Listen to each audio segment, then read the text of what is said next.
Good evening all of you. आज का अपना नेक्स्ट टॉपिक है विन ब्रिज ऑक्सीलेटर। ठीक है, तो विन ब्रिज ऑक्सीलेटर जो है ये एक ऑडियो फ्रीक्वेंसी ऑक्सीलेटर होता है। ठीक है, यह है साइनोसोडल वेव जनरेट करता है जिसकी फ्रीक्वेंसी 5 हर्ट्ज टू 1 मेगाहर्ट्ज होती है। ठीक है, तो देखो सबसे पहले अपन क्या करते हैं, सर्किट डायग्राम पे चलते हैं, उसका कंस्ट्रक्शन वर्किंग जो है अपन उसको एक्सप्लेन करते हैं, उसके बाद जो है अपन स्लाइड स्टडी करेंगे। तो देखो सबसे पहले सर्किट डायग्राम पे, तो देखो सर्किट में क्या है, अपन ने दो ट्रांजिस्टर यूज में लिए गए हैं Q1 और Q2।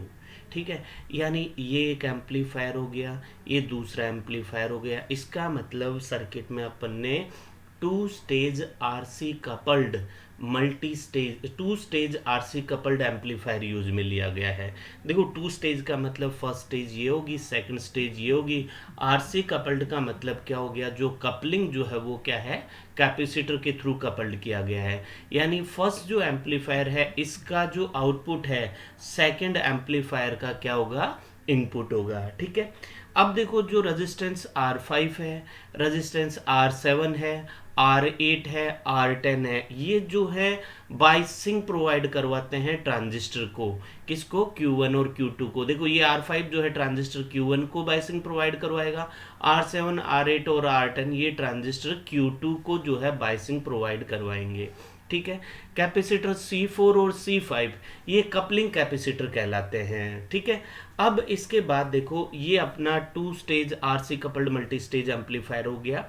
तो क्या किया, जो फर्स्ट एम्पलीफायर है इसने 180 डिग्री का फेज शिफ्ट जनरेट किया, इसने भी 180 का फेज शिफ्ट जनरेट किया, यानी टोटल कितना फेज शिफ्ट हो गया, 360 डिग्री का फेज शिफ्ट हो गया। ठीक है, इसके बाद अपन ने जो है ये जो है ब्रिज कनेक्ट किया गया है। इस ब्रिज में देखो R1 C1 ये सीरीज में है, R2 C2 किस में है, पैरेलल में लगा रखे हैं। ठीक है, यहाँ से जो फीडबैक जा रहा है ये पॉजिटिव फीडबैक कहलाता है। इसका मतलब R1 C1 R2 C2 ये पॉजिटिव फीडबैक प्रोवाइड करवा रहे हैं। ठीक है, यहाँ से जो फीडबैक है वो नेगेटिव फीडबैक है, क्योंकि इस ट्रांजिस्टर ने तो 180 डिग्री का ही फेज शिफ्ट जनरेट किया था। यानी आर जो ये अपने पास R3 और R4 है ये क्या करवा रहे हैं, नेगेटिव फीडबैक प्रोवाइड करवा रहे हैं। पॉजिटिव फीडबैक जो है वो नेगेटिव फीडबैक से ज़्यादा होता है। ठीक है, तो देखो अब अपन क्या करते हैं, अब देखो ये जो ब्रिज है इसको अपन इस टाइप से ड्रॉ करेंगे। ठीक है, ये R1 C1 हो गया, ये R2 C2 हो गया। ठीक है, अब देखो क्या होता है, जैसे ही अपन ने पावर सप्लाई ऑन किया, पावर सप्लाई ऑन करते ही यहाँ पे नॉइस वोल्टेज आएगा, ये ट्रांजिस्टर उसको एम्पलीफाई करेगा।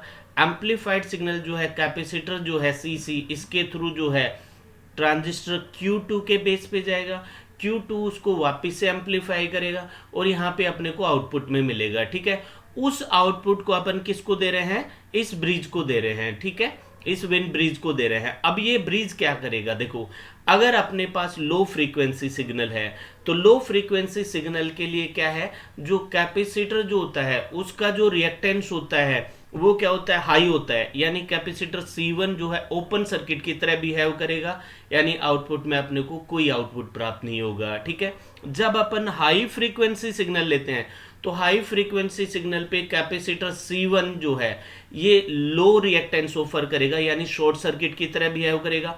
साथ में C2 भी शॉर्ट सर्किट होगा। जब C2 शॉर्ट सर्किट होगा तो आउटपुट कितना होगा, जीरो होगा। यानी लो फ्रीक्वेंसी पे भी अपने को आउटपुट में नहीं मिला, हाई फ्रीक्वेंसी पे भी नहीं मिला, लेकिन एक रेजोनेंस फ्रीक्वेंसी जो है जब वो फ्रीक्वेंसी अप्लाई करेंगे तो अपने को आउटपुट में साइनोसोडल सिग्नल मिलेगा। ठीक है, उस फ्रीक्वेंसी की वैल्यू R1 C1 और R2 C2 इनकी वैल्यू को चेंज करके अपन चेंज कर सकते हैं। ठीक है, तो आउटपुट में अपने को क्या, सस्टेंडेड ऑक्सीलेशन मिल गया और जो है AC सिग्नल प्राप्त हो गया। तो देखो अब अपन स्लाइड पे पढ़ते हैं क्या है। देखो सॉरी, यह एक ऑडियो फ्रीक्वेंसी ऑक्सीलेटर है। यह साइनोसोडल वेव जनरेट करता है जिसकी फ्रीक्वेंसी 5 हर्ट्ज टू 1 मेगाहर्ट्ज होती है। इसमें दो ट्रांजिस्टर यूज किए जाते हैं, प्रत्येक ट्रांजिस्टर से 180 डिग्री का फेज शिफ्ट प्राप्त होता है। इस प्रकार कुल 360 डिग्री और 0 डिग्री का फेज शिफ्ट प्राप्त किया जाता है। वेन ब्रिज ऑक्सीलेटर में मुख्यतः two stage RC coupled common emitter amplifier तथा इसमें एक ब्रिज सर्किट लगा होता है। ट्रांजिस्टर Q1 का आउटपुट ट्रांजिस्टर Q2 के इनपुट में दिया जाता है। ठीक है, ब्रिज सर्किट में सीरीज आरसी सर्किट को पैरेलल आरसी सर्किट के साथ कनेक्ट किया जाता है। इसमें लगे कंपोनेंट की वैल्यू सेम होती है। देखो इसमें मैंने लिखा हुआ है R1 इक्वल्स टू R2 और C1 इक्वल्स टू C2। ठीक है, अब देखो आगे, जब पावर सप्लाई ऑन करते हैं तब ट्रांजिस्टर Q1 वर्क करता है, यानी करना स्टार्ट कर देता है, जिससे नॉइस वोल्टेज प्रोड्यूस होगी तथा 180 डिग्री का फेज उत्पन्न होगा। इसके कलेक्टर के आउटपुट को कपलिंग कैपेसिटर CC के द्वारा ट्रांजिस्टर Q2 के बेस पर अप्लाई करते हैं। अब ट्रांजिस्टर Q2, ये Q2 है, 180 डिग्री का फेज उत्पन्न करता है, अतः टोटल फेज जो है 360 डिग्री आ जाता है।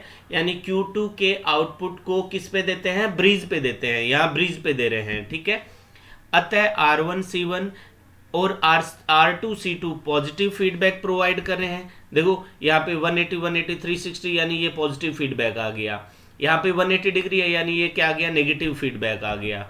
ठीक है, R3 and R4 negative feedback provide करवाते हैं। पॉजिटिव फीडबैक नेगेटिव फीडबैक से ज़्यादा होता है। क्यों होता है ज़्यादा, इसलिए होता है क्योंकि इसमें 2 स्टेज हो गया। ठीक है, यहाँ पे एम्पलीफाई सिग्नल हुआ और यहाँ पे भी एम्पलीफाई हुआ, यानी पॉजिटिव फीडबैक नेगेटिव फीडबैक से ज़्यादा होगा। ठीक है, आगे देखो, अब देखो क्या है, लो फ्रीक्वेंसी पर सीरीज कैपेसिटर का रिएक्टेंस बहुत अधिक होता है, अतः यह ओपन सर्किट की तरह वर्क करता है, इसलिए यह इनपुट सिग्नल को ब्लॉक करता है, अतः कोई आउटपुट सिग्नल नहीं होगा। हाई फ्रीक्वेंसी पर पैरेलल कैपेसिटर कौन सा है, ये C2। ठीक है, पैरेलल कैपेसिटर का रिएक्टेंस बहुत कम होता है, अतः यह शॉर्ट सर्किट की तरह वर्क करेगा, अतः कोई आउटपुट सिग्नल नहीं होगा।